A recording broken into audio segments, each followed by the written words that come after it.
Mizo chân đi thân mô về thân ta thiếu một gì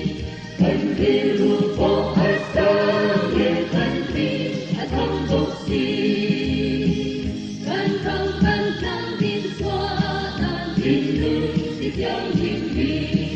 thân quay thân về thân đi về theo đi thì mong mong vui thân đi thân phụ niệm vui về ta cho và mỗi thân đi